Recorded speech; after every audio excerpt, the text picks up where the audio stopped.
Present. Are we in compliance? Yes, we are. Will you please stand for the Pledge of Allegiance? I pledge allegiance To the flag of the United States of America and to the republic for which it stands, one nation, under God, indivisible, with liberty and justice for all.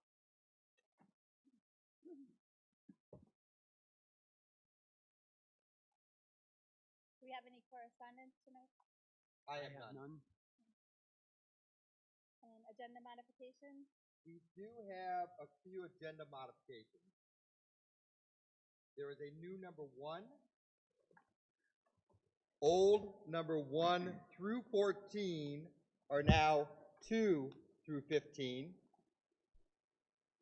We have a removal from new number 3 and an addition to new number 3. We have an addition to new number 15A1.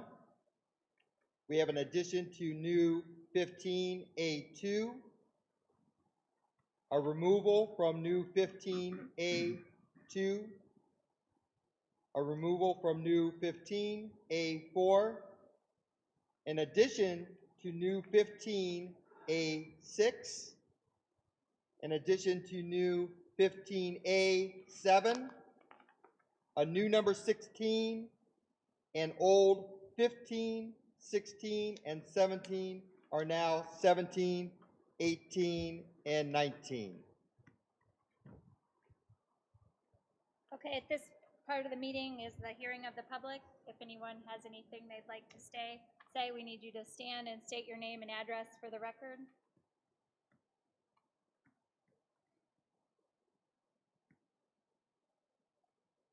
No? Okay. Excuse me, Mrs. Ortiz. I don't. Is your microphone on? There's 2 of them around. Can you not hear me? No. Okay. Is it on? Tony, can you hear in the back on the microphone? Not loud? Okay. Okay, I'll try to talk louder. Approval of the minutes, please. Move. Second. Discussion?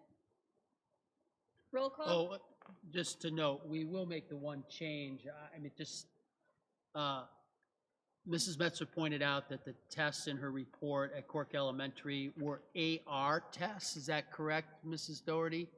Not AIR, the tests were AR? So I wrote AIR because that's what I heard on the tape. I mean, AR. So we'll change it to AR in the minutes. Okay. Roll call? Mr. Arndt? Yes. Mr. Dana? Yes. Ms. Fisher? Yes. Mrs. Metzler? Yes. And Mrs. Ortiz? Yes. Financial report? Second. Discussion? Roll call? Mr. Dana? Yes. Ms. Fisher? Yes. Mrs. Metzler? Yes. Mrs. Ortiz? Yes. And Mr. Arndt? Yes. Approval of the invoices? Move. Discussion? Roll call? Ms. Fisher? Yes. Mrs. Metzler? Yes. Mrs. Ortiz? Yes. Mr. Arndt? Yes. And Mr. Dana? Informational items? You'll note that there's a donation reported again from the city.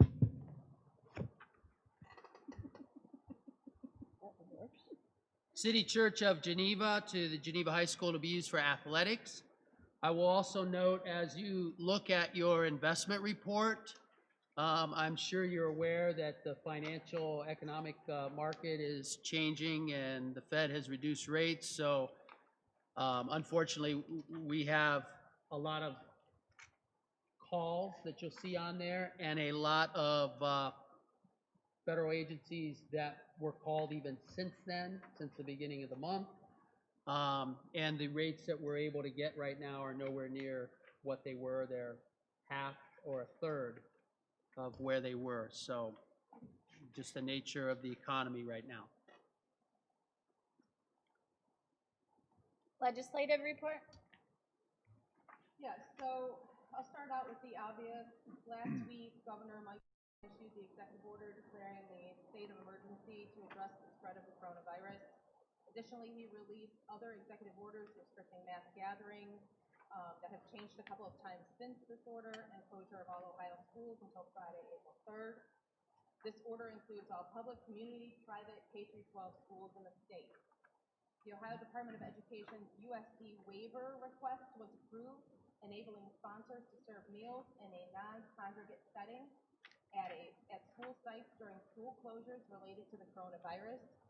The Ohio Department of Education is requesting a second waiver to allow meal plan flexibility during unanticipated school closures due to the coronavirus, although the USDA is not processing these due to adequate food supply at this time. And a third waiver was applied for to allow schools in non-area eligible communities to feed students and receive reimbursement for the meals served. Upon approval, the department will issue further guidance on that. There was scheduled a rally for public schools that was to be held today. Originally, that rally was to be held at the State House in person. It was later changed to a virtual rally, which was later postponed. That rally was to show support for public education in light of the Ed Choice voucher debate taking place. It also was to be a launching point for a larger campaign that includes school funding, report cards, and the need for educators to control the public education agenda. The Ohio Education Association is still encouraging public school advocates to contact their senators and ask for support of the House version of Senate Bill 89. Prior to the corona concerns, Governor DeWine spoke to over 1,100 public education stakeholders at the Mental Health and Social Emotional Learning Summit. He pledged to seek more state student wellness and success program funding in the next biennial budget, and said that he would not sign a budget that did not include this funding. And just for your information, the current budget provides $675 million to that program. So I would expect and hope that he would pledge at least that much in the next biennial budget. Last month, I talked about the 9 committee hearings that were being held over the course of 10 days to discuss the Ed Choice program and possible resolutions to the bill that the House and Senate could agree upon. Those hearings wrapped up on 2/21 at 2:08 in the morning with no action being taken. The hearings included 50 hours of testimony from hundreds of witnesses across the state. More than 125 of those witnesses were school board members, treasurers, and superintendents. With the adjournment of those hearings, the lawmakers returned to their districts to focus on the primary that was to be held yesterday and are scheduled to reconvene the week of March 23rd. That's only about a week prior to the new deadline of 4/1 that was set to come to an agreement. The Senate President did say he was cautiously optimistic that they could come to a solution that would be worked out and would be amenable to everyone, and neither the House Speaker nor the Senate President expressed support for any additional delays to the application deadline beyond April 1st. So I guess in light of everything that's going on right now, we'll see how that goes forward.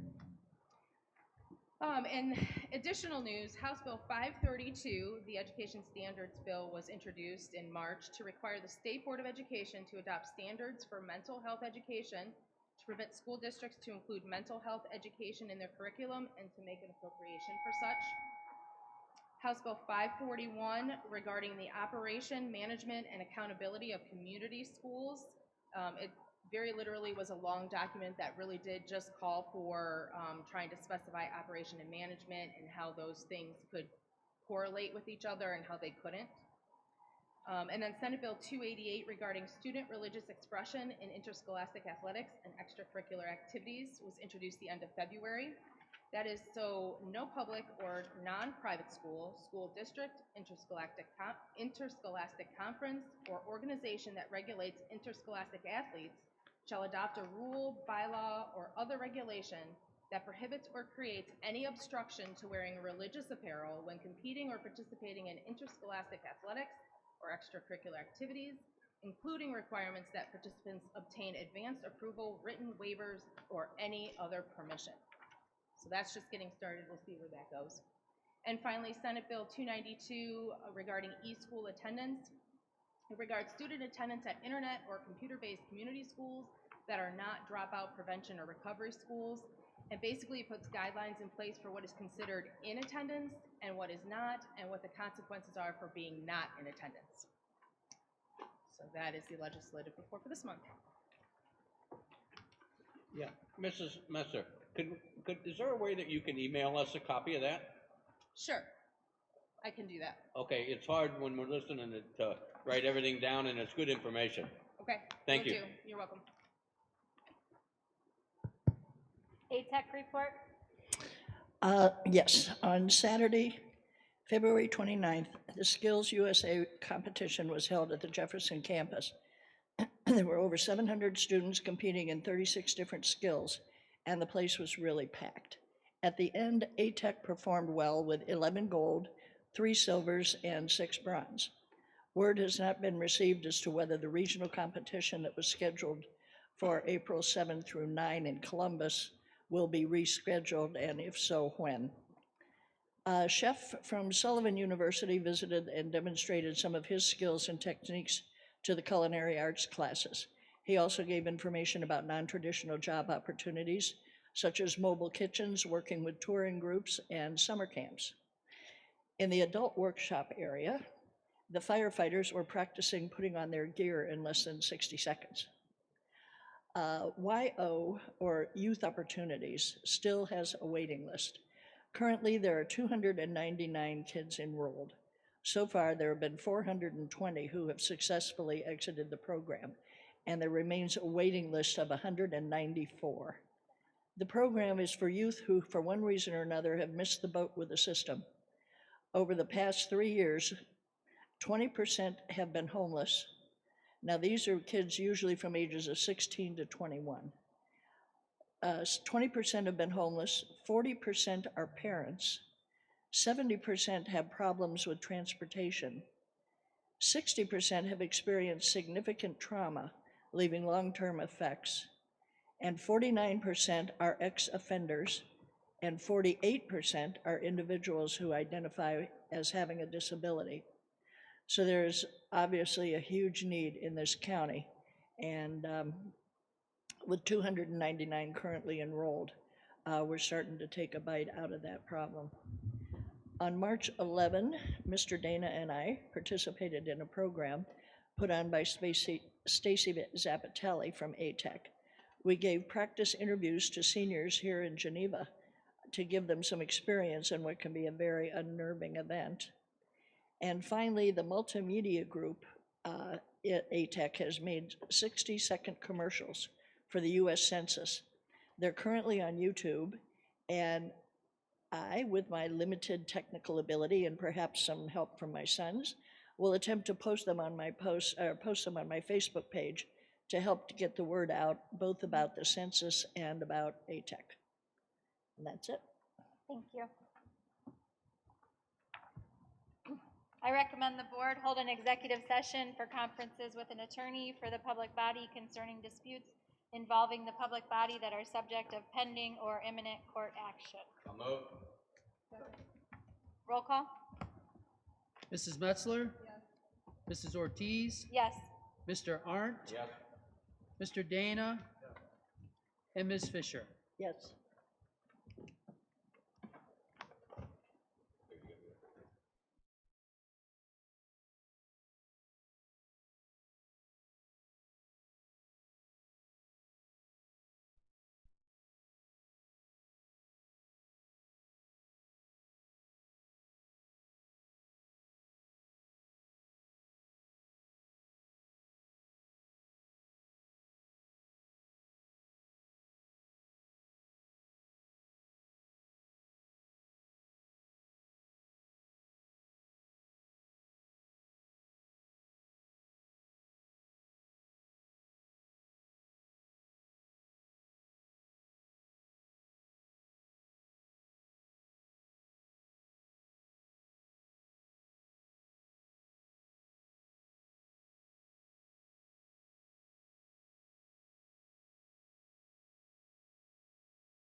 giving you a copy of the Geneva Pride Positive you can look at that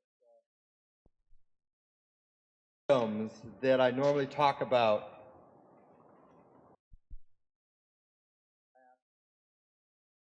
Brief period of time have been canceled, and I would normally be up here talking about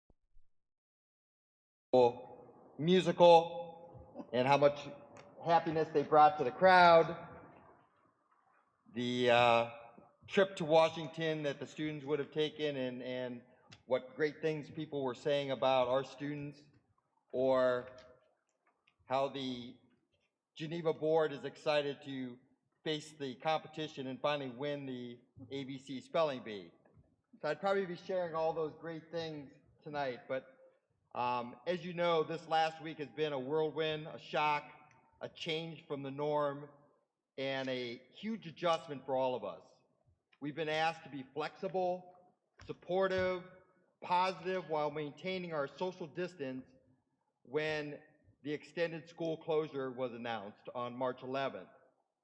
There were plans for March 12th, plans for March 13th, change of guidance on March 14th, and a staff COVID-19 PD day on Monday. Confusion, updates and plans, numbers 1 through 6, with the ever-changing issues and items. But through it all, so much good. Students, parents, teachers, staff, and others helping out, getting plans ready, supporting our teachers, picking up packets, coordinating for online, volunteering to hand out bagged breakfast and lunch items that were offered at no charge for any student or child ages 1 through 18. The first day on March 17th, we had 377 bags that were handed out. The second day, which was today, we had 844 bags that were handed out at 10 locations. Wow. Support, persistence, cooperation, resilience, pride. A big thank you to the countless individuals and groups that often make my Geneva School Pride Positives what they are, but through all of this change, make them even better.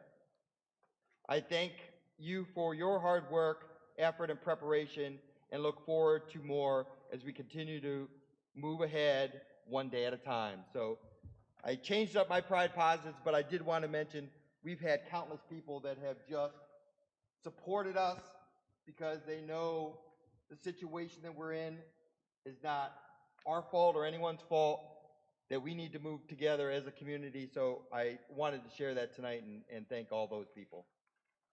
That's amazing. 800? 844 today that were handed out, and we'll have bagged breakfast and lunches out again tomorrow and Friday. We won't have any during the spring break week, which was the planned spring break week, but then we'll have 5 days starting March 30th through April 3rd that will hand out lunches again at 10 locations.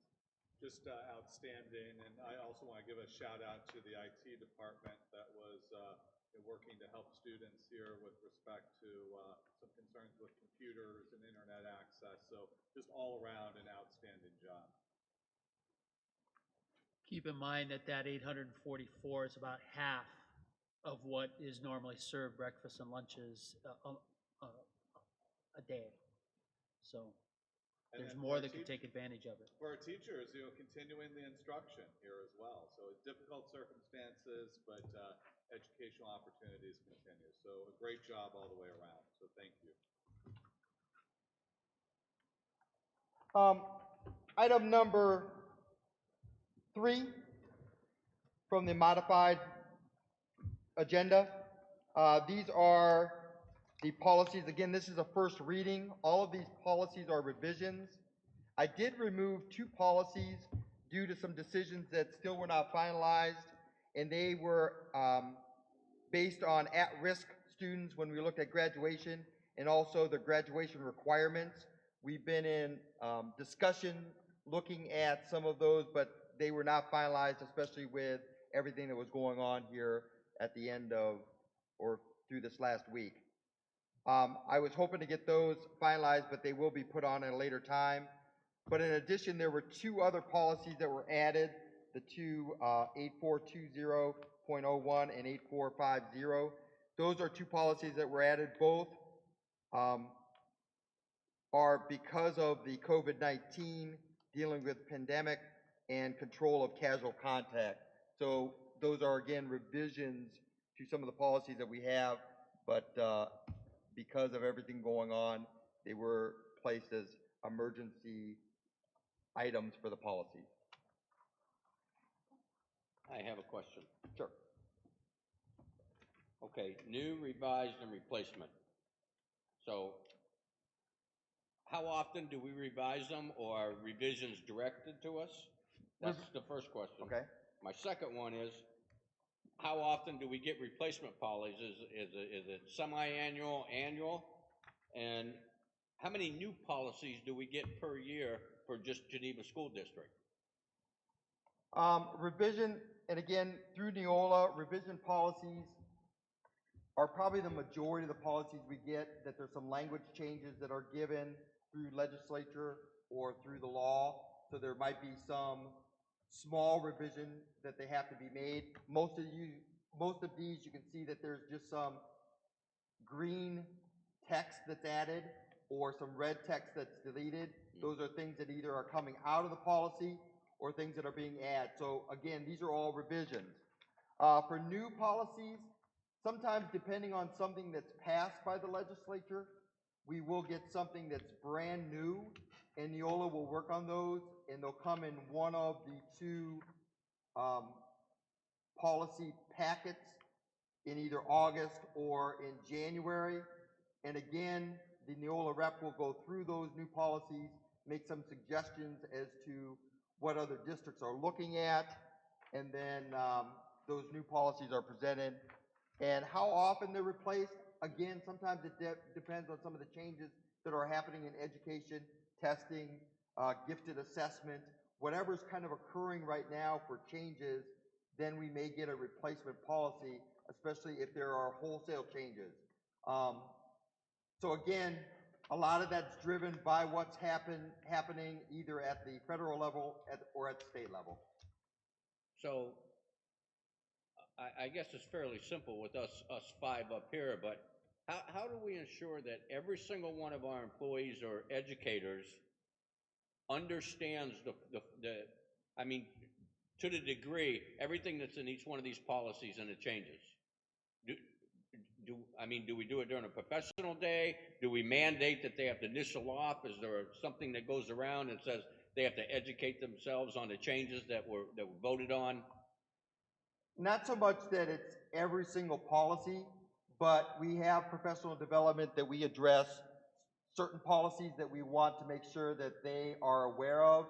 And this year we started an online program that's Public School Works, which not only identifies some policies that all staff should be aware of, but identifies maybe if there's something that they should go and look at their local policy because there may be some changes. So they don't look at every policy. They are available online, all of the finished policies that they have access to or parents would have access to or the community. But again, there's certain directed policies that are focused to the teachers or staff that they need to be aware of. Okay, thank you.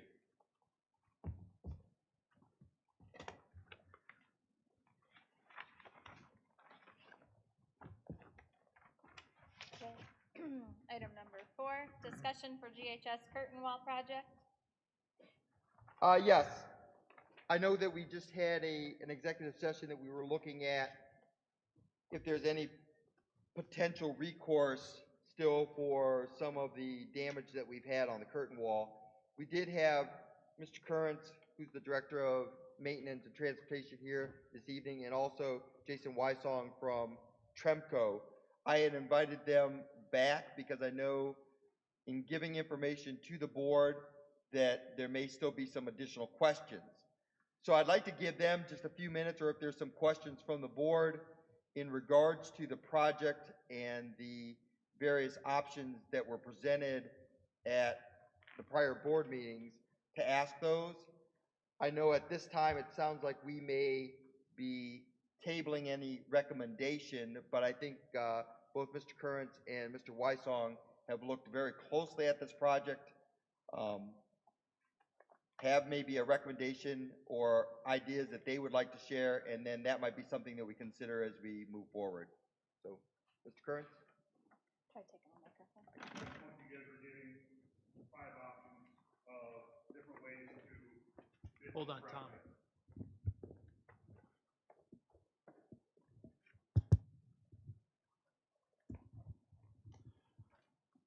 Last month, you guys were given paperwork from Mr. Kujala, and it listed out 5 options that grew from the first 2 options that we presented 3 months ago.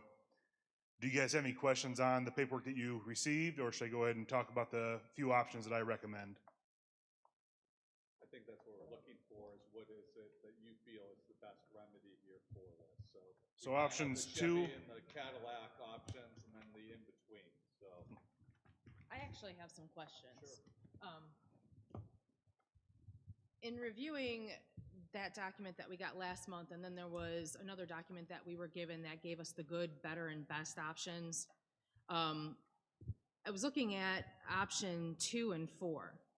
And option 2 was listed as better, and option 4 was listed as good. The pricing on those is kind of flip-flopped, and so are the warranties. And also, the option 4 that was a little bit more expensive, advised as good, showed on the other slide that it was relying on the workmanship, and as I said, more expensive and less of a warranty. So I wanted to make sure that those numbers were in the appropriate spot, and that was actually not flip-flopped by mistake, and why is the better one less money? Okay, so that's from the 3 months ago, that packet, or are you talking about last month's packet? Well, last month's packet gave us the prices on each of the 5 options. But I think there was an overhead in January that we saw that was presented to us, and I think we were given the forms from that overhead, or some of them, that labeled them as good, better, and best. So that's what I'm talking about. And actually, I don't have those papers in front of me. When I did the research, I just took my notes on the papers from last month.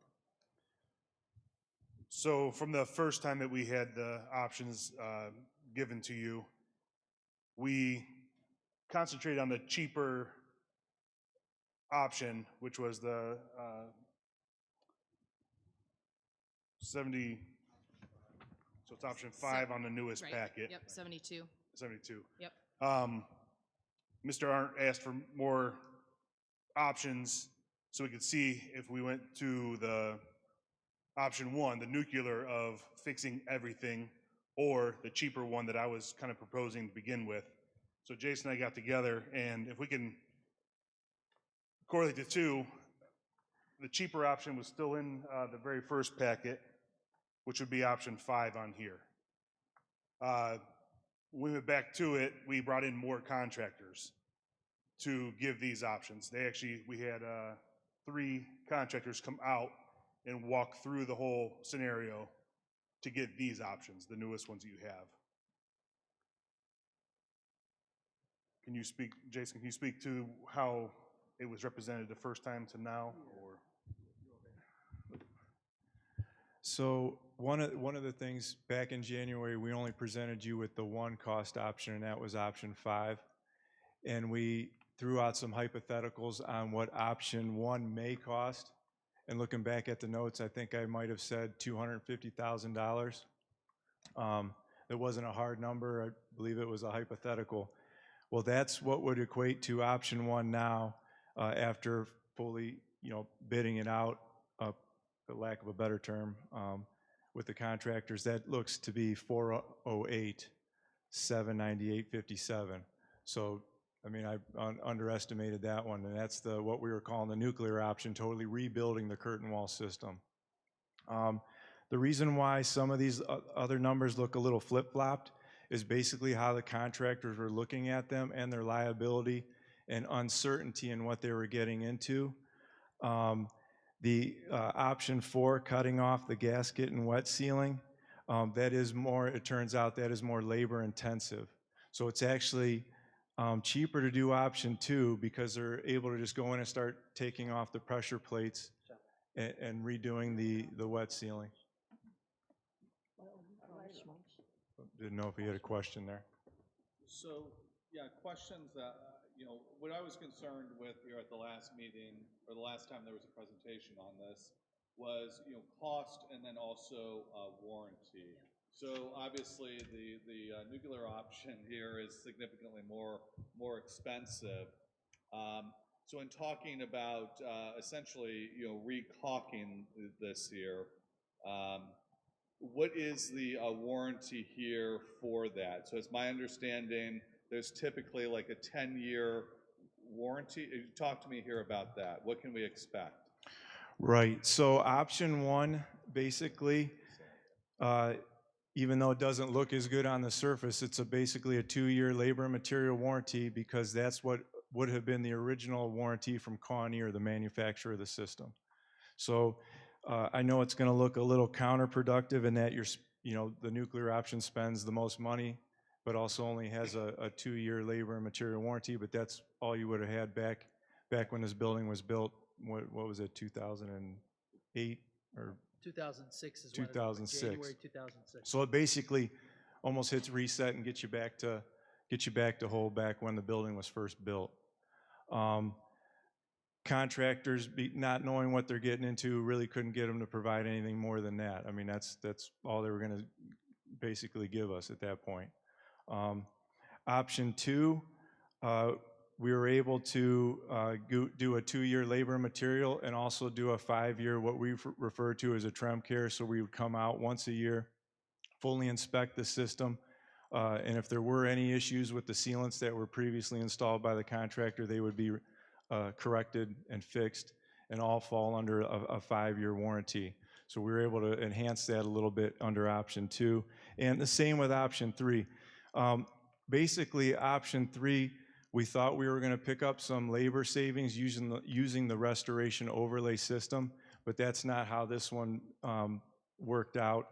The job, I don't know if it was due to the size or not being as complex, there's really no advantage in doing the restoration overlay. We kind of just threw that out there again to fish for numbers to see what it would look like. But that's why that one's more expensive. Option 4 is the cut off the head of the gasket and wet seal. Again, that one kind of flip-flopped and is more than option 2, is because we came to find out that, and hopefully I'm answering your question, it was more labor intensive. Basically, the guys are like, well, it's going to take way more time to come in and try to cut off the gaskets, leaving everything in place, like not disassembling anything, and trying to get in there and dig out and cut out a gasket that stays in place. And that's pretty much why that one turned out to be what it is. And then option 5, you guys already had, and you know what you're getting on that. So I'm assuming, cutting to the chase here, I'm assuming here, Tom, you're going to recommend that we go with option number 2, correct? Okay, I think that's where we're at here. And what I want to ask here is, it's my understanding that the sealant itself would be warranted for a 10-year time frame. Is that true or not true? No, you said 5-year. I understand that, but the actual sealant that's being utilized doesn't that have a 10-year warranty? They're actually the silicone sealants. They're 20-year sealants. The 20-year sealants. Yeah. So what's needed here from which to have the 20-year capacity on that sealant here? That has to be inspected on an annual basis, correct? Correct. So you would do that here for us for the first 5 years here as part of your Tremco warranty. How much would you charge here per year to continue to check that sealant year after year? I would have to look into that. Okay, I'm just yeah. That I wish I had. You understand where I'm coming at here? Yep. Is that I don't want to have to be spending $72,000 to reseal every 5 years, and so I'm trying to see what we can do here from which to extend the time frame here of that sealant. Which, if that's supposed to last 20 years, I just want to know how we get the advantage of that. Right. That Yep. It does make sense. I could get that for you. Unfortunately, I don't have it. Okay. Right now. And I do want to say, just in terms of evaluating these options, Options 1, 2, 3, and 4 all include full-time supervision during the construction. So I just want to make sure that everybody's aware of that, because that is a big difference. Obviously, we'd have someone out here making sure everything is installed exactly to specs. Okay, perfect, thank you. So who's doing the work? Is Tremco doing the work, or are you subbing it out? It'll be done through our WTIGC, which is a general contracting arm of Tremco, and we'd have a contractor working underneath us.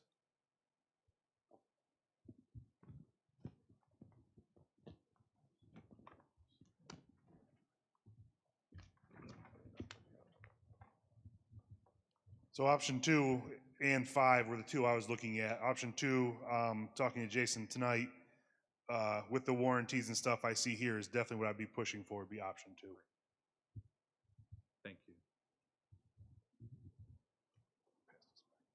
Any other questions? Let's move on.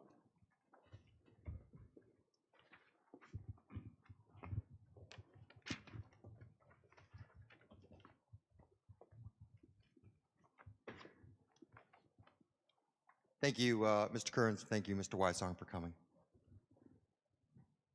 So I would, this is something that I think we need to discuss and further and get done here sooner rather than later. But I'd like to make a motion to table this here to perhaps our next meeting. I would like to know how we could seek from which to have that yearly inspection done by Tremco so that we can get the full effect of that 20-year warranty on the sealant. And then I'd like to take action on this here at our next meeting here to get the repairs done. But those are just my thoughts that I put kind of in a motion very unartfully. Well, I don't believe there's any necessity for a motion right now Okay. because we do not have a recommendation from the superintendent Okay, to very move good. on. But I think what you should do is share a little bit of what was discussed and what we will be doing before we take action on this. Sure.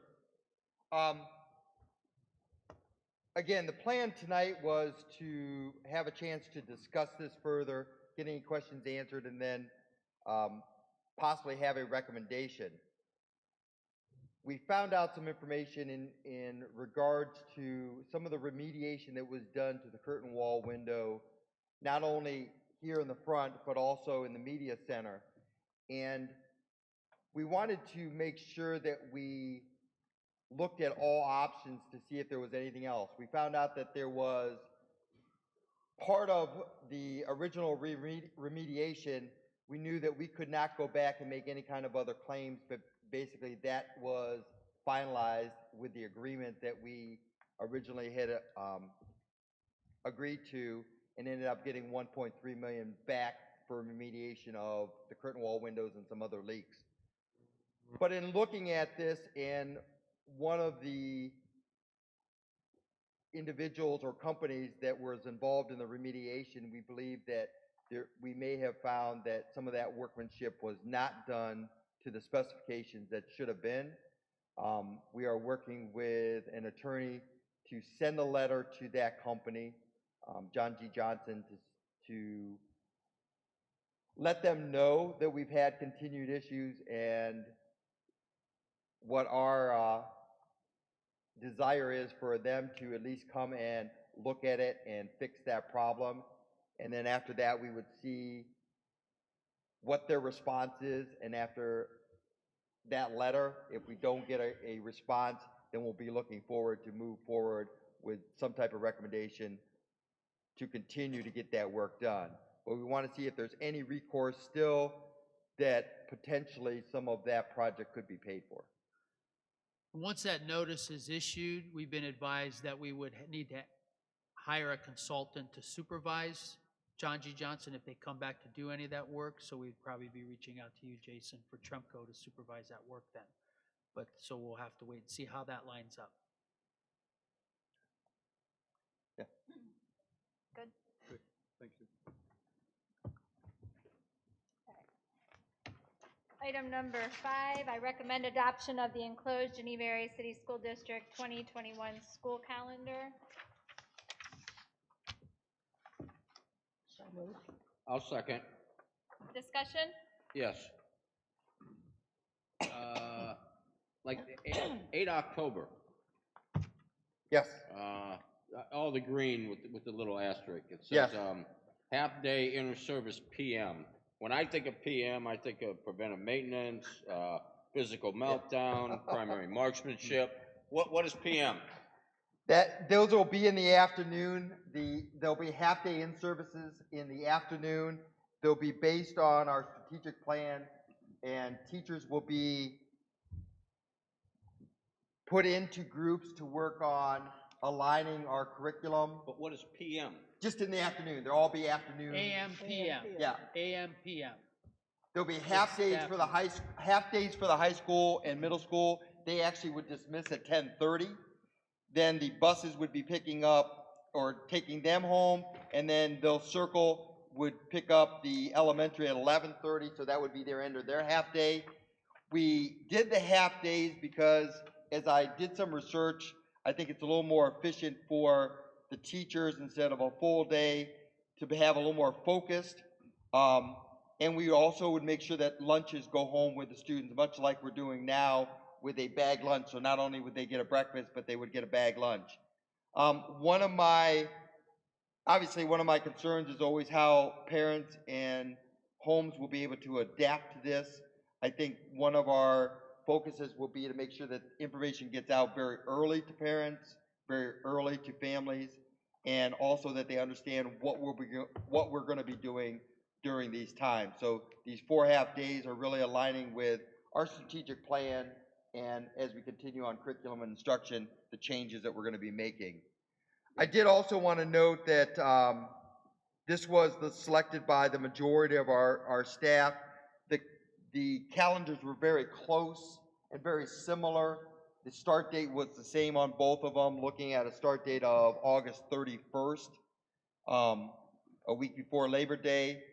And this one went to a full 2-week break at the Christmas time. And then we ended a little later on June 8th with the Teacher Day on June 9th. So this was the one that was selected by the majority of our staff. And we're aligned with the other schools and ATEC and everything? We are aligned. There'll be 3 or 4 other schools that will have the exact same start date that we'll have.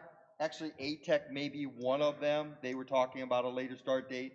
There are a few other schools that will be starting that week before. But spring break-wise and break-wise, we would be aligned with all of the other county schools. Excellent. That's always the concern that the board has here with this. And I also want to appreciate the Sergeant Major's comments here and about the precision of military time here. I agree with you. AM, PM, we use military time. There wouldn't be any confusion about it. So I appreciate the comment, and it's maybe something we need to implement in the curriculum in the future. I'll correct on the master copy that goes out.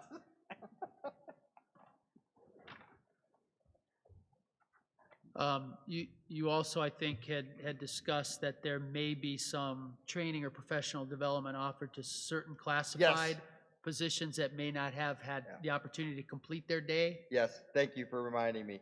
And one of the other items as part of that, we know that the bus drivers will be working that full time because their routes will be condensed. But cafeteria, our SNAs, our custodials will be working their normal day, but this will also be an opportunity to provide some professional development to them in some of the areas where we don't usually have time with them, and there's very little that's allotted during the year, but maybe updates on some of the changes that we've made in policies or some of the required professional development or workshops that they need to have. So we do have some time built in that we'll be able to use that. Anything else? Roll call? Mr. Arndt? Yes. Mr. Dana? Yes. Ms. Fisher? Yes. Mrs. Metzler? Yes. And Mrs. Ortiz? Yes. Number 6, I recommend that the board approve the enclosed inter-district open enrollment policy for the 2021 school year. So moved. Second.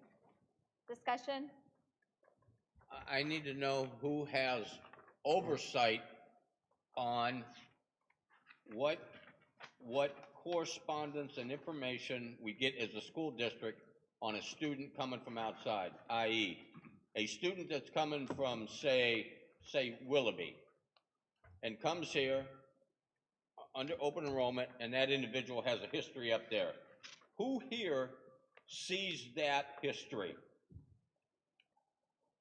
And what is in place to make sure that history is known to all need-to-know people?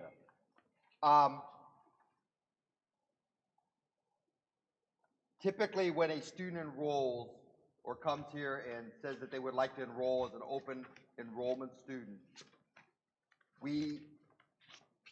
there's specific questions that are asked of that student when they try to enroll. We also at that time try to get records for that student to see if there are any disciplinary, attendance, other issues that we should be aware of, or special education needs. Okay. A parent may answer us, and a parent may not always know all the information. So we do request records from the other school. Sometimes those come very quickly. Sometimes it takes a little more pressure to try to get those records, depending on the student. So once those records arrive, we do have our, those would be seen by our person that is enrolling students, Mrs. Horvath at the middle school. And if there are concerns, depending on if it's special education, if it's something to do with other discipline or other issues, either I'm made aware, Mr. Horvath's made aware, or the principal is made aware. Okay, and that's my question is, what is in place that mandates oversight on the individuals receiving the information from students or schools that want to come here? So information is not kept in an office, it's not kept at a desk, and the need-to-know people are notified when it's bad information. So what is the oversight on that office? Is it mandated that if it's this, and this, the Geneva School Superintendent will be notified? Will be notified, or is it just a decision by the individual doing the enrollment? And subsequently, we get somebody in a classroom that has a whole history at this school or in this area, and we aren't made aware of it. No, I would be notified, and that responsibility falls on me. But if information is not shared by a parent, which has happened before, or we've had difficulty getting information from a school or another district for whatever reason, then that may be delayed. There have been occasions that we've maybe missed information or maybe didn't get information back until maybe a decision was already made. That's why we did put one statement in here, which was number 7, dealing with if there's any knowingly false information that's shared with us, we have a right then to deny that. Even if we allow that student to come in, then we could deny that. We also put in some information in this policy dealing with, that we strengthen our language a little bit, dealing with excessive truancy or habitual truancy or excessive tardiness, or other discipline. So we wanted to strengthen that language that we have in our policy so that even if that student came in, if we found out information after the fact, we could deny them open enrollment and send them back to their school.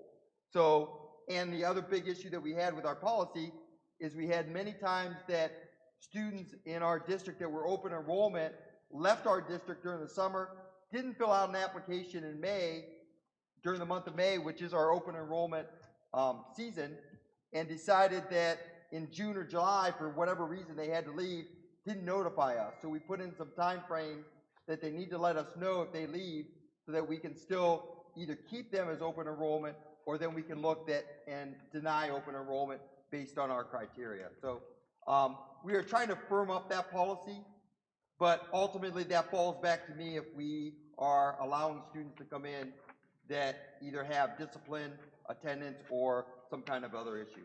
I think the policy is well written, and I think the policy covers the bases if we're being given wrong information. I don't think the policy deals with information staying in certain offices within our school and the rest of the need to know Geneva School District personnel, i.e. you or others, are not being notified of exactly what is on paper on an individual coming here. So I'm more worried about stuff being stuck in someone's office and not being forwarded up when it should be forwarded up. Because nothing should remain a secret in an office in the school or in the school district. And when that's happening, then we have a problem. The policy is fine. It's once it gets here, who's being notified and who's allowed to know this information. And I understand your concern, and we've looked to address some of those needs. And I think we've cleaned up some of those issues, but we're still looking to clean some of those up. Thank you. Anything else? Roll call? Mr. Dana? Yes. Ms. Fisher? Yes. Mrs. Metzler? Yes. Mrs. Ortiz? Yes. And Mr. Arndt? Yes. Item number 7, I recommend that the 2021 budget with the amounts and rates as determined by the Asheville County Budget Commission be approved. I'll move. Second. Discussion? Question I have here, and I know the millage is the millage, but in light of what has happened here, you know, my concern here is are we going to have the revenues that we expect to have? I mean, it is sort of unprecedented here of what has occurred. If you talk to, you know, area businesses, if you talk to persons here, there's going to be some struggles that are here. Well, this has nothing to do with, this is property tax. So these property values are set. This is what will be raised by property tax collections according to the Budget Commission. I understand, but suppose someone, because they're in an economic crisis, can't make the property tax rate. I understand that the numbers are the numbers, and I get that. I'm just expressing a fear that we're going to have here going forward here of what our tax collections actually going to be. And I'm just saying we got to be aware of. Well, I don't think we can project that, but the information that's provided us from the county auditor's office assumes a 95%. So they're not giving us numbers at 100%, a 95%, so basically a 5% delinquency rate. And every year delinquencies are also collected. So those are not included in here. So, you know, barring there's been no, you know, we've had reductions in property with a revaluation of some Osterberg properties or with the waste management, with the landfill being devalued and that drop property. I've had no reports of anything like that. No big changes. Our valuation increased. I believe I reported over $2 or $3 million compared to the previous year. And so these numbers are up slightly from last year. So the collections are anticipated to increase slightly. Not any great amount, but a slight increase. Whether the current collection rate that they're using will stay in place, I mean, this is their historical estimate. And it's usually very conservative, meaning a lot of times it's better than that. We almost always receive more, well, I shouldn't say almost always, we have always received more money in collections, including delinquencies, since those aren't included in their estimate here, than what is reported here. So even in 08, 09 for the Great Recession here, we still got the numbers that were here or better. Right, every year we got more. I don't, in our budget, in our 5-year forecast, I don't always use the county auditor's numbers because they are always low. So my numbers are generally a little higher and they come in closer to our projections than the Asheville County auditor's projection. Okay. Thank you. You're good. Roll call? Ms. Fisher? Yes. Mrs. Metzler? Yes. Mrs. Ortiz? Yes. Mr. Arndt? Yes? And Mr. Dana? Yes. Number 8, I recommend that the board rescind the May 15th, 2019 recommendation for GHS students to travel to France and Spain in March 2020 and approve GHS students to travel to France and Spain. Do we want to say July We're gonna say it for now. 2020?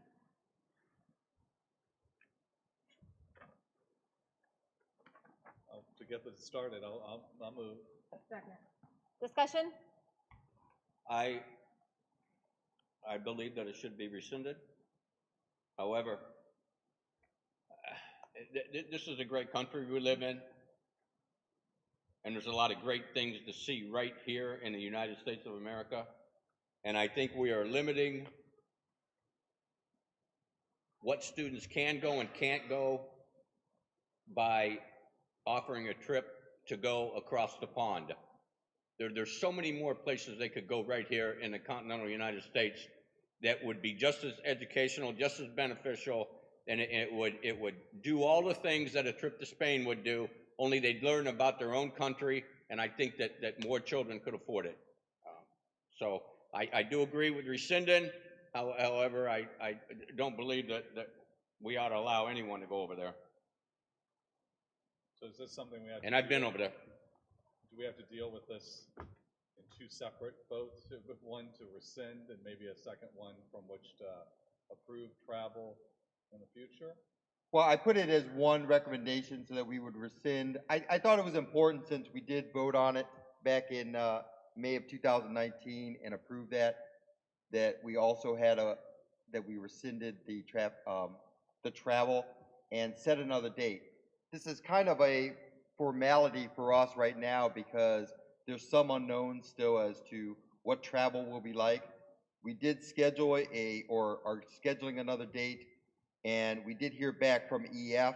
They've relaxed some of their initial change or policies that they talked to us about. Originally, they weren't as flexible, but now they are offering full vouchers back so that there's no reduction, even some of the non-refundable costs. Those vouchers actually could be transferred to not only another family member or someone else in the school community. So that would be a possibility that they could not lose any money, but transfer a voucher. How long is that voucher good for? It would be through 2022, They extended it a year. sorry. So we have a situation here where the trips have already been paid for, correct? Correct. So, I mean, we have to do something here from which to allow the trip to occur, or else the families are out of the money. I think the question, and I think, Sergeant Major Arndt's concern here is valid here, is this something that we should be approving for July travel when we don't know what the current circumstances are? The CDC is currently stating, restrictions here of travel, us even being here in this room together here for the next 8 weeks. So I think it's a valid point. I think we do have to address this. I just don't know if we're in a position to be able to say that this travel has to occur by July of 2020. Is this something where the individual families, do they have the choice to make here of when they use this voucher between now and 2022? We could either reschedule a trip for this summer, and that was the first recommendation, and why I put that on here is it was kind of a first step that we could take. There's a lot of unknowns as what's going to happen, so it may even be that I come back to the board with a similar motion or a similar recommendation, rescinding that, looking for travel later at another time. But it was a first step that we had to let the travel company know what our intention was. Then families could either get a voucher or plan to travel with us in the summer, or if that's extended to a later date, then they would travel with us at a later time. So is the travel company, like, if we rule on this and say, hey, we're going to agree to a school trip in July of this year, and we get into a situation where it's just not safe, is the travel company still going to work with our families here from which to extend that out at a later time? Yes, I believe so. Okay. And they even offered a refund to families. Now, they may even change or relax this a little bit, but originally the cost to a student was about $3,600. And they even had said that they would exchange the voucher for a cash refund. Now, that was minus $1,000 because of costs that they lost with setting up certain locations and things like that. But so I know there's some pressure being put on to some of the travel companies, some of the other people that set up trips because of this being a situation where travel's not allowed and schools are having to make tough decisions of changing trips or canceling trips. And there were numerous. But again, obviously all these businesses are also looking at their future in travel and shutdowns for a long period of time. So it was a first step. That's why I put the July date. So if we don't want to shoulder the responsibility of allowing our students to go overseas, and you're saying that there's a voucher, can that voucher for that student be used by the family, a parent, and that child at a later date? That seems to be the case, right? That seems to be the case of what was indicated, yeah. Yeah, it said the full amount of the future travel voucher is transferable to anyone else in the traveler's family or school community. I don't know, Doug, did you have? They are reaching out to every family, see what the family want to do, whether they want to continue the trip, take a voucher, or take the cash refund minus $1,000. They have changed their mind 2-3 times now on what they're offering. It's really starting to get indicated, with those restrictions on it. What was going by before next year, our big voucher, and now they're cash rebate, minus $1,000. Problem with not setting the law, and I think, is that we would shut out a whole bunch of senior sports without scenarios we don't get past. It gives them an opportunity to save their $1,000, use vouchers, travel with it. It's a lot of travel. That's where we're at right now. I know they're reaching out to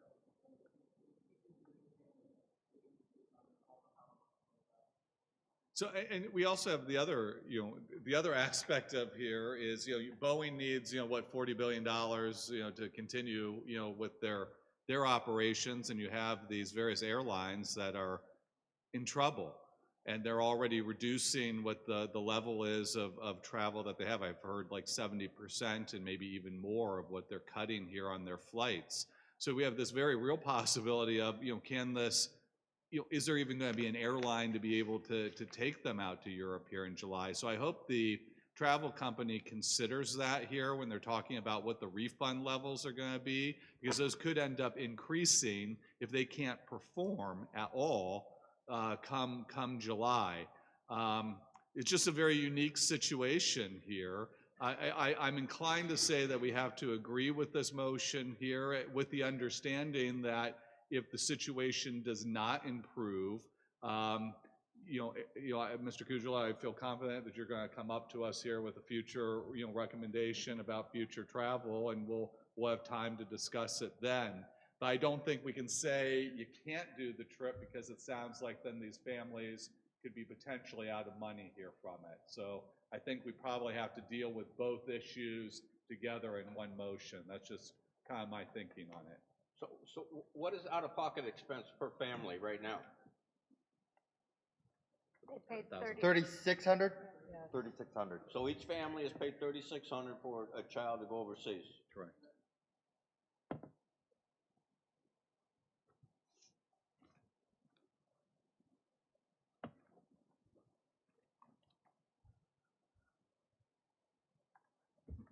Anything else?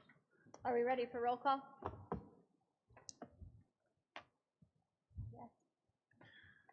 Yes. Mrs. Metzler, Yes. Mrs. Ortiz, Yes. Mr. Arndt, No. Mr. Dana, Yes. and Ms. Fisher. Yes. Number 9, I recommend the board delegate authority to the superintendent to make decisions on alternative academic provisions during extended school closures. I'll move. Second. Discussion? I did want to just say one thing. When all of this changed and we looked at what was going to happen with an extended, originally the language, the extended spring break, and then it was the extended school closure, and we were going to provide alternative education to our students. We were looking at it only possibly being the 2-week period and getting back to school on April 6th. The more I hear and the more I see, and I'm sure you're well aware of that, it looks like it's going to be longer. There's no definitive answer or information that's been shared with me, but it looks like it may be longer. With that being said, there were suggestions to superintendents that if you don't have something that you might want to ask for the board's recommendation to delegate that authority to the superintendent so that I can make some decisions based on what we're able to do for online education or packets or other options as we move forward. So again, trying to provide that education to the students. Most of the time, the blizzard bags as an option, that would have to be agreed upon in August and approved by a board. Many boards went away from that as kind of keeping it as an option when it was changed from days to hours, so they weren't worried so much about the blizzard bags. And that was really only an option that you had available to you for 3 days. So without having that authority, I want to make sure that moving ahead, because some of this is going to happen outside of our board meetings or in between board meetings, that I'm able to make those decisions. So, I mean, I think this is absolutely, necessary. I mean, just based on what the circumstances are. So the buck stops with you, right? For those decisions, but they would definitely be shared with the board. Roll call? Mrs. Ortiz? Yes. Mr. Arndt? Yes. Mr. Dana? Yes. Ms. Fisher? Yes. And Mrs. Metzler. Yes. Number 10, I recommend the board approve the following student as having met the requirements for early graduation for the 2019-2020 school year. I'll move. Second. Discussion? Can you tell me, can we hear about the young lady or more? Or sometimes we have the student here, that's why I asked. Oh. Uh-oh. Oh, she is here.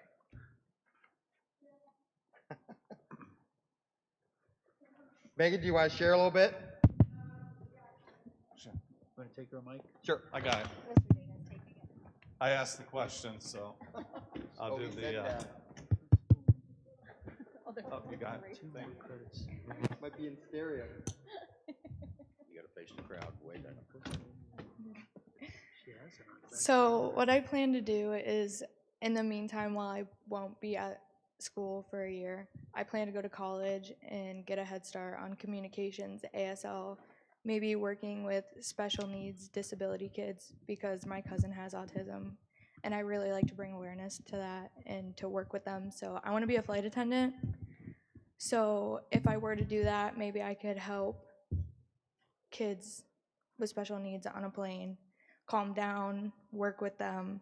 I have already a lot of experience, but I would like to continue in college and doing communications and ASL to talk to other people as well.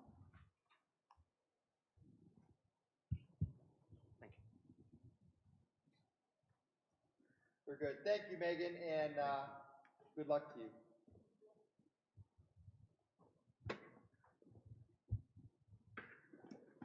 Roll call? Mr. Arndt? Yes. Mr. Dana? Yes. Ms. Fisher? Yes. Mrs. Metzler? Yes. And Mrs. Ortiz. Yes. Number 11, I recommend that the board suspend the administrators, directors, supervisors, central office staff contract guidelines for 2021 contract year only and approve a 1% increase to the base for 2021 before the application of factors for the administrators, directors, supervisors, central office staff effective July 1, 2020.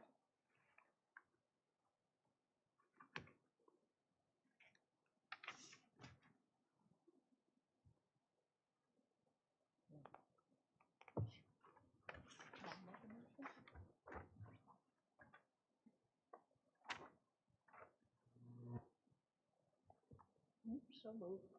So moved. Do we have a second? I'll second here. I do have some questions here with respect to this. Discussion? The question I have here is that, is this consistent with the current contracts we have with our employees here? There have been times when we've had to have cuts in what the rates of pay here is, or we've kept things flat. And I know that we have the current contracts that are in place that have kind of Me Too provisions here on this. So I just want to make sure we're not getting into any kind of trouble here with this proposal, with any contracts that we have with our teachers and staff.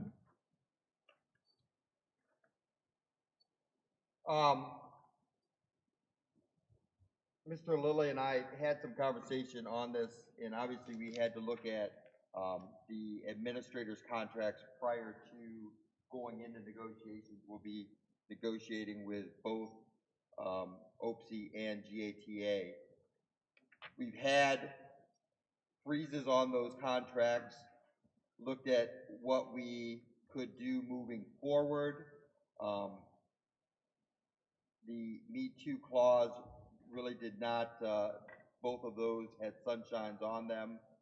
So we weren't concerned with that, but thought that looking ahead at our financial situation right now, we could do this with our administrators and supervisors with the hopes of looking at something similar as we go into negotiations and working through negotiations with both of our unions. So we thought it was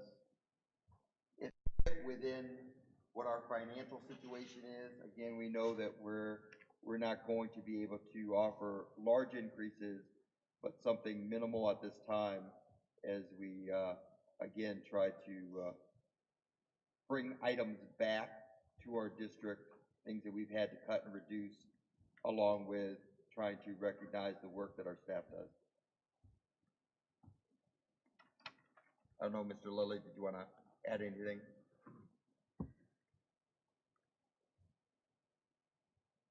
I just want to make sure we're not violating any contract provisions. No, those contracts are being negotiated, as Mr. Kujala said, next year. The current contracts are up at the end of the school year, so there's no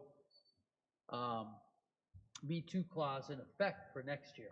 Okay, I just wanted to check that was the fact, because there's sometimes complaints that are made, and I'm not saying right or wrong or anything here, that sometimes teachers have had to go without raises, and whether or not administrators in the past have gotten raises, and I think that's the basis for why those Me Too provisions were put in there. But I understand that if you're talking about this is for the next school year, and that we're hoping to treat our teachers and other staff in a similar means, then I have no problem with it. Well, I can and will tell you that your administrators have never received an increase in excess of what the classified or the teachers received, and often have taken less of an increase, just so you know. No, and I know that, and that's why I prefaced the remarks that I said. I just said that,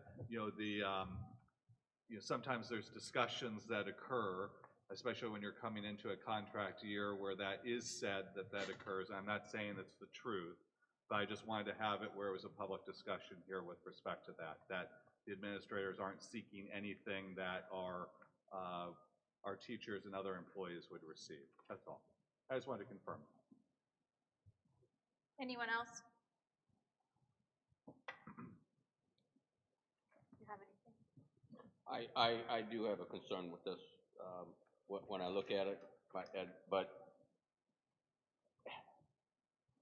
my concern is with only part of this line, and that is the amount of overtime that we're paying right now. It's bothersome, it's worrisome, and it's got the eyes of a lot of people in the community, and now we want to give a 1% across the board to certain people that This is concerning. That's all I have.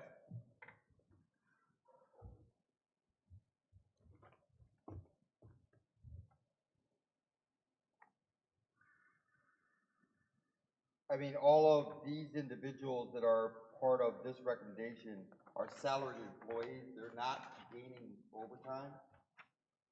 So if you're referencing another employee, they're not part of this recommendation. These are salaried employees that are putting in time, often well beyond their contract.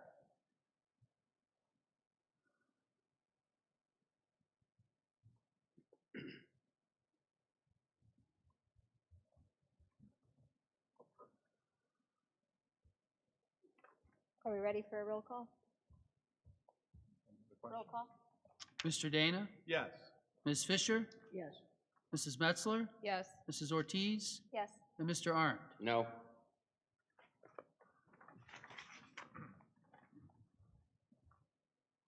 Number 12, I recommend that the contracts for the following administrators, directors, supervisors be renewed for 3 years to be paid according to the adopted administrators, directors, supervisors contract guidelines and subject to meeting certification requirements of the state of Ohio. So moved. Second? Discussion?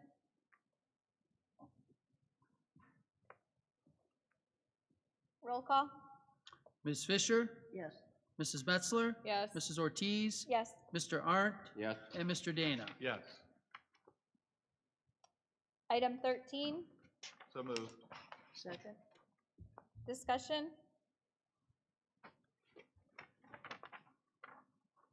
Roll call? Mrs. Metzler? Yes. Mrs. Ortiz? Yes. Mr. Arndt? Yes. Mr. Dana? Yes. And Ms. Fisher? Yes. Item 14, So moved. Second. discussion? Roll call? Mrs. Ortiz? Yes. Mr. Arndt? Yes. Mr. Dana? Yes. Ms. Fisher? Yes. And Mrs. Metzler? Yes. Item 15, So moved. Second? discussion? Roll call? Mr. Arndt? Yes. Mr. Dana? Yes. Ms. Fisher? Yes. Mrs. Metzler? Yes. And Mrs. Ortiz? Yes. Item 16, So moved.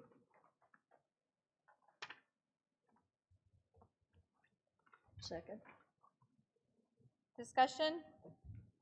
I just want to state that, I know this was the goal here with the passage of the levy here was to bring back personnel, and so I'm glad to see that this is occurring. So, thank you. Anyone else? Roll call? Mr. Dana? Yes. Ms. Fisher? Yes. Mrs. Metzler? Yes. Mrs. Ortiz? Yes. And Mr. Arndt? Yes. Mrs. Metzler, did you want to speak about your visit? Yes, thank you. Last month, I was able to go to Geneva Middle School on February 25th for a visit, and I was welcomed into the school by Mr. Anderson, all the staff there. They were really great. I was happy to be there. I was happy to see them all. I had a great tour by the co-presidents of the 8th grade student council around the school, and there were even some areas of the school that I didn't ever see when my daughter went there. So it was a great tour. The girls were great. He had the whole day kind of laid out for me. I was there from about 7:30 to 12:30, and he had me scheduled for particular classes that were not classes that were offered when my daughter went there. These were some of the new changes and new classes that they put into place. So I was really happy to see that, and actually, my knowledge about those was very limited. I didn't know everything that had been added, so I was very happy that Mr. Anderson thought to have me observe those classes. So I went into the 6th grade problem-solving class, which was one of those new classes. It's a 9-week course for the 6th graders that Mrs. Pierce was teaching. She actually sees all of the 6th graders through the entire year by going 9 weeks, and they have this focus on problem solving. So they were really focused on the problem solving as it is applied to the test taking. So they used to have double period of math, if I'm remembering that correctly, and so this was the first year that they kind of cut that math in half, but they filled it in with this problem solving class. So those kids were very interested in what was going on in class. During my observation, they were definitely learning in a different way. I went on to the industrial arts class with Mr. C. There were 8th graders in there, so that was really, I was very happy to see that too. Industrial arts was offered when I was in middle school. I think it's definitely needed.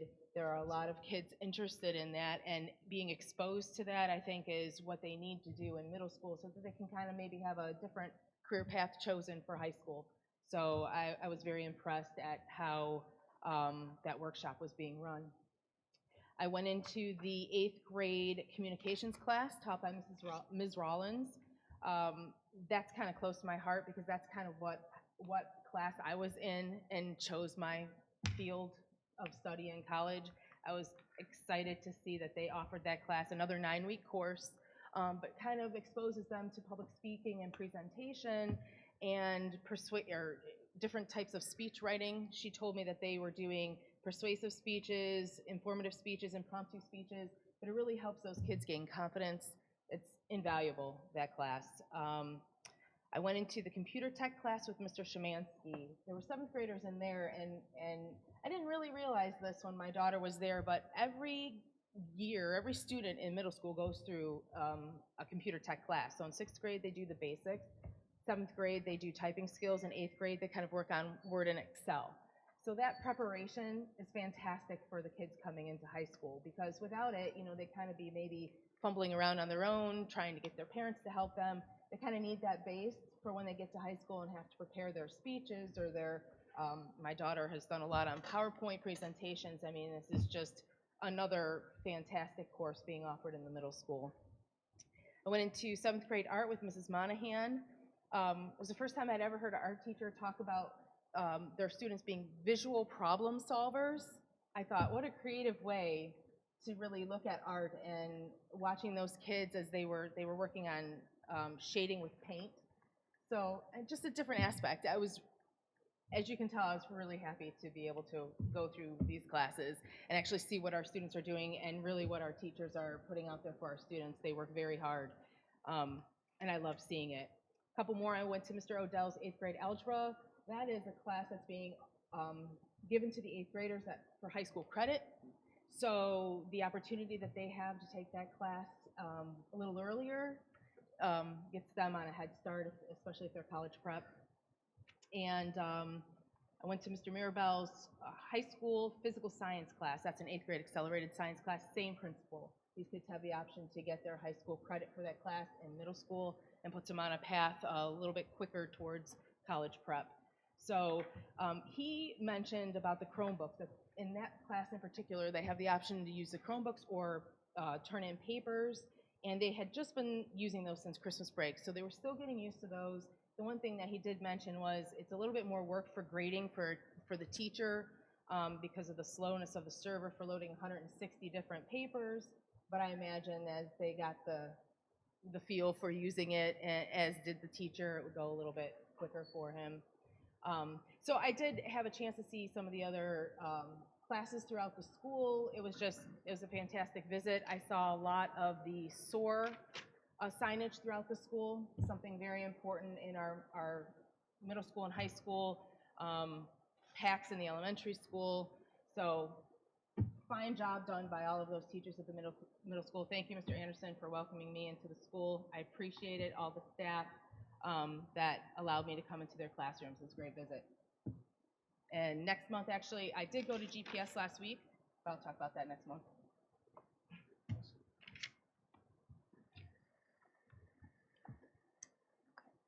Do you have more for other? I do have just a little bit that I would like to share for other.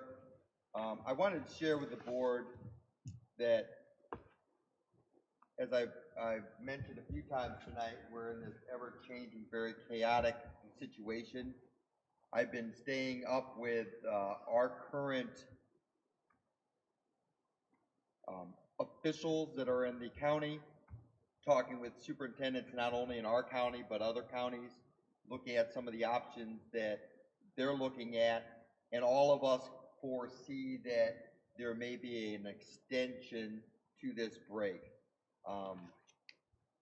I think it's just a matter of time, so we're planning and discussing this. For academics, we've been looking at and actually just purchased a product, Zoom, to allow even more collaboration for teacher and student. Some are using Google Classroom, but during this time, I'm going to be collecting some information because we have some teachers that may not have a good device to actually do online lessons. So we're going to be collecting information from them if they don't have something, to make sure that they have something available, to make sure that they have some of the resources. There's been many businesses, textbook companies, other resource providers that often are trying to sell their products that now have said, we'll give you 90 days of use, no charge, use our product because we know what situation you're in. Even some of the recent textbook companies that we've purchased from in our reading series, they've offered other resources to us to use for online resources. So again, we're exploring all those options. We also realize that some of our students and families do not have devices at home. At one point, I think we thought we had about 70% that had some type of device. Some were just maybe a smartphone that was at home, so it may not be a device that would be accessible to the students. We do have many of those end-of-life Chromebooks that we have. Now, obviously, we're still using them, trying to get as much out of those, but they're not usable for testing. We're going to be collecting some information over the next few days to week to try to get families to respond to us and let us know if they have a device, if it's something that the student would be able to use, and do they have internet connection. We've been in contact with Sprint. They have some hotspots that they were doing. It may not be the best option for us. We're also trying to get a contact out to Spectrum to see if maybe there's some hotspots or possibly internet connection that can be used temporarily by families, really at a no cost or limited cost. So we're exploring some of those options. We realize that if this goes on, we have to have more than just packets.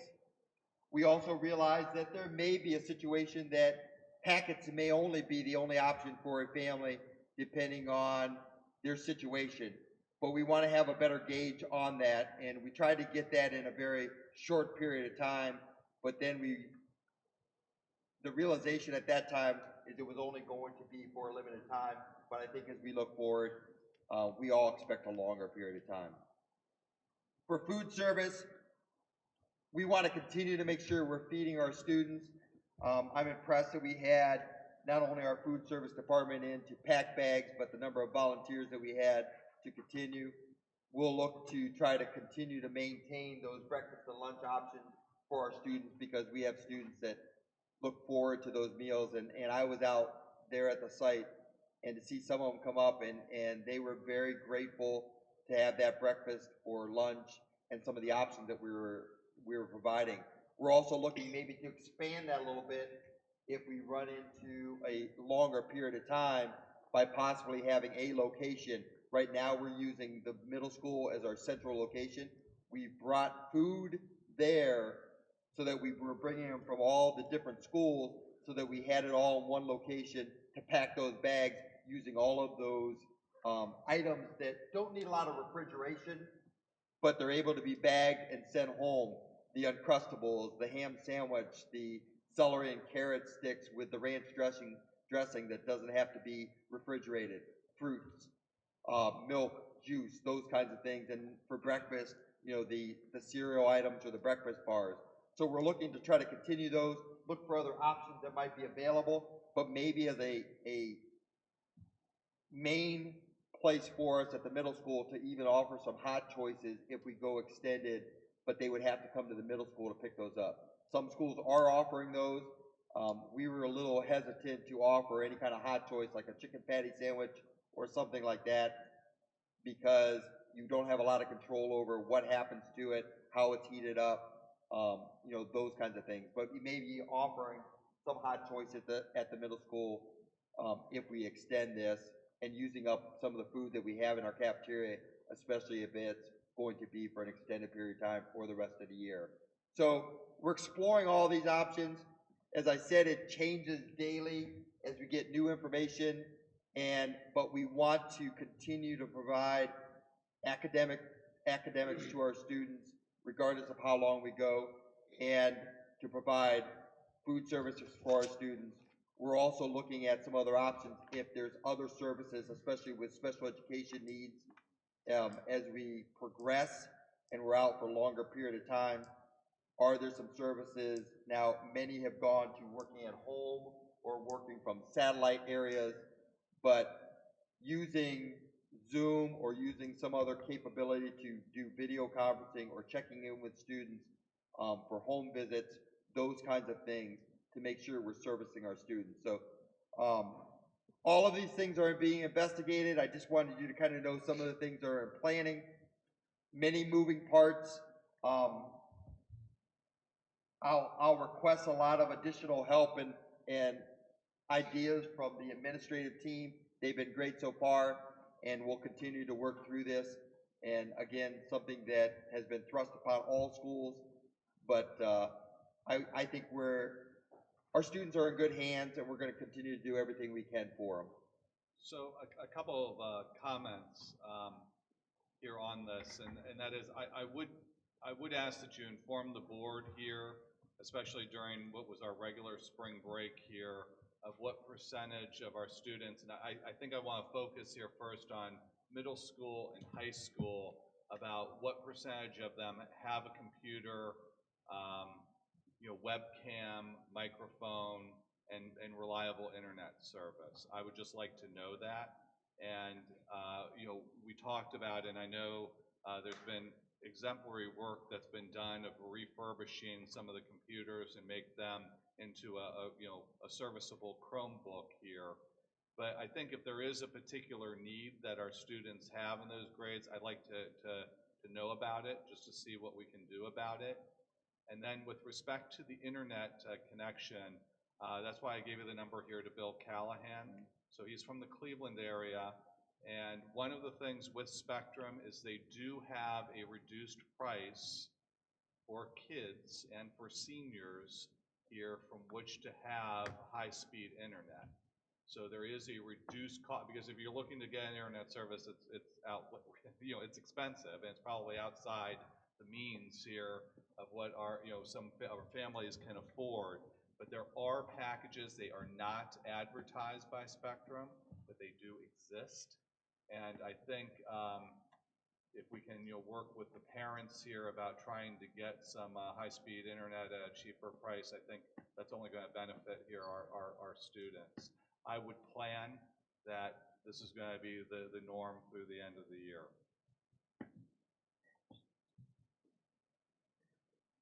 And again, those end of the life that we talked a little bit about, we have about 220 that we think that if we need to look at some loaners, we need to get out to students, that we may look at an option like that. But again, we're trying to get a better gauge of how many students need them. And I'll look especially at the middle school, high school first. Elementary hasn't used an online component as much, but it may be something that we'll also investigate. I believe we've also received emails from companies that are offering 60-day free internet access, so there may be some things to utilize there that won't cost families any money.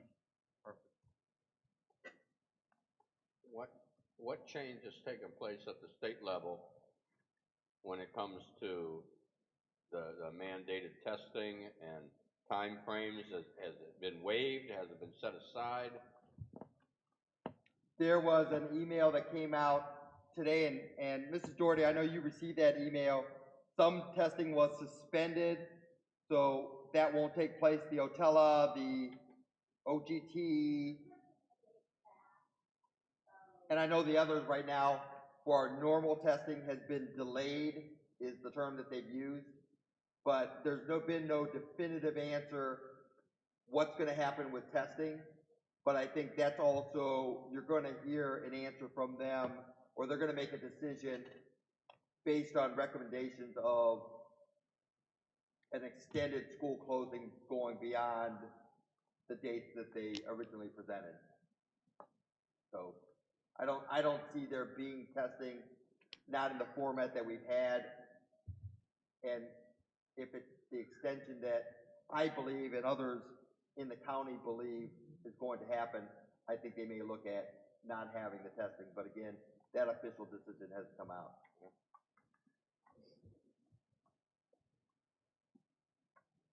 Is that all for other? What, I have one, if we can go back on something, Mrs. President. Back to, and I apologize for this, back to 15.8, substitute bus drivers. There was a conversation about, I guess, about a week ago, when I called the board office, and I believe I understood that we were short on substitute bus drivers through the course of the conversation, and I count 17 here. Are these 17 new ones, rehires? They're all regular bus drivers that get hired into the subcategories so they have the ability to sub when that opportunity comes up. There are 0 actual substitute bus drivers at this time. So then why do we list these as substitute bus drivers? It's a contractual thing. We need to give them the ability to do this, so we have to hire them as subs if they have the ability to fill in outside their normal shift. Okay, so And these are be not paid subs, as they're sub. full-time bus drivers. Right. Everybody listed under here will be issued a substitute bus driver contract, but these are all regular bus drivers. Okay, and we have 0 no substitute. actual substitutes. So how do we fix that? Beat the bushes? I don't know. Okay. Yeah, we've had probably 3 or 4 that have come in, had an interest in subbing, started the process, went for a background check, went for some of the training. One was also had the ability to teach, decided that she'd rather teach. One didn't want to sub because she didn't think that she would get enough hours. Although I think in our department she probably would get enough hours. She wanted a full-time job. We had one that was all the way down to the final training. She just basically had to go for the final training, and since has kind of backed out from that position. So we ask, every school district's kind of in the same position. Everybody's looking for subs, and it's not just drivers, it's SNAs, lunchroom, teachers. There's a shortage across the board for people to fill positions. But we have people on unemployment. We do. I mean, do we need bigger carrots? What do we need to do to attract? We've talked about some of those options of, looking how we compare in wages, looking what we demand maybe at the beginning, if we would maybe need to pay some of those upfront costs for some of the training that's going on. We've talked about, looking at, some of the other contractual things that we have that may limit maybe getting subs or, so, I mean, we're trying to get people in, but it's a shortage across the board.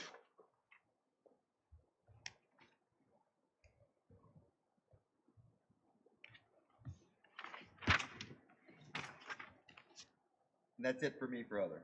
Okay. Item 18, at this time, we have our second session of hearing of the public. If anyone has anything they'd like to say, please state your name and your address for the record.